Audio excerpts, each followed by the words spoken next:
In this video, I'm going to show you how to fix easy anti-cheat error 10011. First thing you want to do is go to services. Now here, you want to find easy anti-cheat. So I will show as an example for a service here. So you would basically, let's say this is easy anti-cheat, okay? What you would do is you would right click and then go to properties, and you would click start and then apply and okay. So make sure you start easy anti-cheat and make sure you have it set to automatic. So you would set this for easy anti-cheat to automatic and then set apply and okay. Now don't do this for this folder. You have to do it to easy anti-cheat.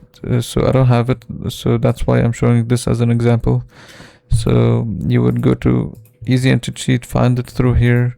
And once you find it, you would just right click, properties, set to automatic, apply okay, and then click start, apply and okay. If it's already started, then I recommend to restart it. So you would click here and you would click restart. So try this and hopefully this should fix your issue.